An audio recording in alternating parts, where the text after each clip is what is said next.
রাসূলুল্লাহ সাল্লাল্লাহু আলাইহি ওয়াসাল্লামের সময়কালে আমরা এরকম অনেক ঘটনা শুনেছি যে এরকম বারাকা দেখা গিয়েছে। যুদ্ধের সময় অজুর পানি নাই, হায় হায়, শত শত সাহাবা অজু করবে কোত্থেকে? রাসূল সাল্লাল্লাহু আলাইহি ওয়াসাল্লাম বললেন, যার কাছে যা আছে নিয়ে আস। কেউ এক কাপ, কেউ আধা পাতিলা এনে এক জায়গায় জমা করছে। রাসূল সাল্লাল্লাহু আলাইহি ওয়াসাল্লাম ওখানে বিসমিল্লাহ বলে হাত ঢুকাই দিয়েছেন। তারপর বলছেন, পাতিল কাত করো, এসে লোকজন পানি নিয়ে যাও, অজু করো। শত শত সাহাবি ওই ছোট্ট জায়গার পানি থেকে অজু করে ফেলছে। নিজেদের যে পানির আলাদা মশক এটা ভরে ফেলছে, এরপরও পানি শেষ হয় নাই। কিভাবে হইলো এটা? বারাকা। আহজাবের যুদ্ধে, খন্দকের যুদ্ধে শত শত সাহাবা পরীক্ষা খনন করতেছে। সালমান আল ফারিসি রাদিয়াল্লাহু তাআলা আনহুর প্ল্যানিং, চারদিকে পরীক্ষা খনন করলো। খাবার নাই, তৃষ্ণা, ক্ষুধা, খুব কষ্ট। জাবের রাদিয়াল্লাহু তাআলা আনহুর স্ত্রী, ঘরে একটা ছোট্ট ছাগলের বাচ্চা ছিল। উনি ভাবলো যে রাসূল সাল্লাল্লাহু আলাইহি ওয়াসাল্লাম এত কষ্ট করতেছে সাহাবাদেরকে নিয়ে, কিছু খাওয়াই। তো ছাগলের গোশত রান্না করলো আর কিছু রুটি বানালো। এই ধরেন 5-6 জনের হবে। ছোট্ট একটা ছাগলের বাচ্চা কয়জনের হবে বলেন? 5 থেকে 7 জন। তো জাবেরকে তাই বললো, জাবের বেশি লোক পেলো না, আবার রাসূল সাল্লাল্লাহু আলাইহি ওয়াসাল্লাম বললো 5-7 জন নিয়ে রাতের বেলা যখন চলে আসে কিছু খেয়ে যাক, আমরা কিছু আপ্যায়ন করি। তো জাবের রাদিয়াল্লাহু তাআলা রাসূল সাল্লাল্লাহু আলাইহি ওয়াসাল্লামকে যেয়ে বললেন, ইয়া রাসূলুল্লাহ, আমার স্ত্রী তো এরকম করেছে, 5-7 জনের একটা আপ্যায়ন।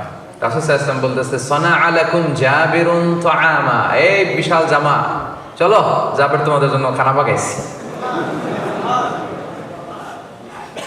আসলে খাবার কয়জনের? 5-7 জন। এখন 1000 খানিক সাহাবী চলে আসছে, বিশাল মিছিল দিতে দিতে, এই বিশাল একবারে গ্রুপ। জাবের রাদিয়াল্লাহু তাআলা আনহুর স্ত্রী তো অবাক, হায় হায় সর্বনাশ। রেগে মেগে স্বামীরে বলে, করছো কি তুমি? বলছি কি আর করলা কি? 5-7 জনের খাবার আছে, তুমি তো বিশাল বাহিনী নিয়ে আসছো, এখন হবে কি? কি করলা তুমি? এখন জাবের রাদিয়াল্লাহু আনহু বলে, আমি করবো কি? রাসূল সাল্লাল্লাহু আলাইহি ওয়াসাল্লাম তো ডেকেছেন। রাসূল সাল্লাল্লাহু আলাইহি ওয়াসাল্লাম এটা বুঝতে পারলেন, বললেন, জাবের টেনশন করো না, খাবার কোন পাতিলে দেখি? বলে এই পাতিলে। বলতেছে রাসূল সাল্লাল্লাহু আলাইহি ওয়াসাল্লাম দোয়া করে ফুদিয়ে দিলেন আর বললেন, পাতিলের ঢাকনা উঠাবা না, এক পাশ থেকে বের বের করে করে দিতে থাকো সবাই। ঢাকনা উঠানো হয় নাই।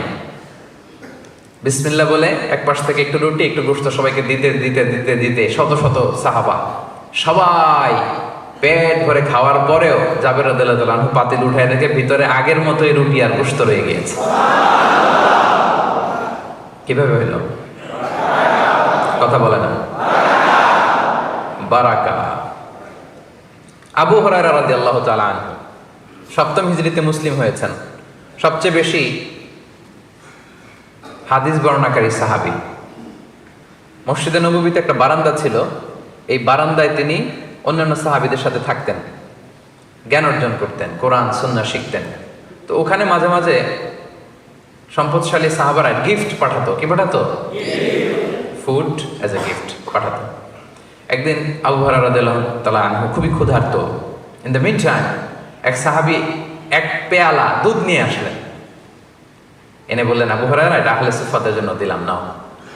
পেয়ালাটা নিয়ে মহা খুশি, খাবে, কিন্তু মনে পড়লো রাসূল সাল্লাল্লাহু আলাইহি ওয়াসাল্লামের অর্ডার ছাড়া তো খাওয়া যাবে না।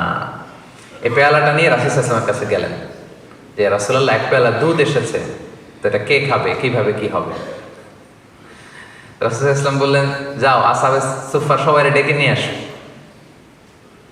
সবাই, কোনো বর্ণনায় 70, কোনো বর্ণনায় 100, তারও বেশি, শতখানিক সাহাবা সবাই আসলো, লাইন ধরে এরকম দাঁড়ালো। তো রাসূলুল্লাহ সাল্লাল্লাহু আলাইহি ওয়াসাল্লাম আবু হুরায়রাকে বললেন, ঠিক আছে, লাইন ধরে গোল হয়ে দাঁড়াইছে, দাও, এদিক থেকে দাও। তো দিতে দিতে সবাই একটু একটু করে খাচ্ছে, খেয়ে এদিকে আসতেছে। আবু হুরায়রা রাদিয়াল্লাহু তাআলা তো আশা ছেড়েই দিছে, এই পেয়ালা ঘুরে আমার কাছে আসলে আমার নসিবে কি জুটবে কিছু? আশা ছেড়েই দিলাম, যা যা হবে। উনি আশা ছেড়ে দিয়ে দুঃখ করা মন নিয়ে তাকায় আছে, হায় রে, সবাই কি চুমুক দিয়ে খাচ্ছে, কিন্তু আমি পাইলাম, এখনো তো আমার কাছে আসলো না। তাকায় আছে। রাসূল সাল্লাল্লাহু আলাইহি ওয়াসাল্লাম তো ব্যাপারটা বুঝতেছে, তাই না? রাসূল সাল্লাল্লাহু আলাইহি ওয়াসাল্লাম দাঁড়ায় আছেন। এখন খেতে খেতে আবু হুরায়রা তো অবাক, কিরে, সবাই খায় সবাই খায় সবাই খায় সবাই খায়, খেতে খেতে খেতে খেতে খেতে খেতে অবাক হতে হতে হতে হতে সব শেষে আবু হুরায়রা রাদিয়াল্লাহু তাআলা আনহুর কাছ পর্যন্ত পেয়ালা চলে আসছে, দুধ শেষ হয় নাই। আবু হুরায়রা রাদিয়াল্লাহু তাআলা আনহু খেলেন। রাসূল সাল্লাল্লাহু আলাইহি ওয়াসাল্লাম বললেন, ইশরাব, ড্রিঙ্ক অ্যাগেইন, আরো খাও। আবার খাইলেন। আবার রাসূল সাল্লাল্লাহু আলাইহি ওয়াসাল্লাম বললেন, ইয়া আবা হুরায়রা ইশরাব, আরো খাও। আবার খেলেন, খেতে খেতে সবশেষে আবু হুরায়রা বলে, ইয়া রাসূলুল্লাহ ওয়াল্লাযী বা'আসাকা বিল হক, যে আল্লাহ আপনাকে সত্য সহকারে পাঠিয়েছেন তার শপথ করে বলছি, মা আজিদু লাহু মাসলাকান, আরেক ঢোক যে গিলবো ওই জায়গাটা নাই। অবশেষে রাসূল সাল্লাল্লাহু আলাইহি ওয়াসাল্লাম নিলেন, নিয়ে শেষ করে দিলেন। আল্লাহু আকবার। কিভাবে ঘটলো ভাই এটা? হ্যাঁ, বারাকা। দিস ইজ দ্য কারিশমা অফ বারাকা, বারাকার কারিশমা। এখন আমাদের তো ওই বিশ্বাস নাই, আমরা ওই বারাকা পাবো কি করে? ওই বিশ্বাস তো লাগবে, ঠিক কিনা?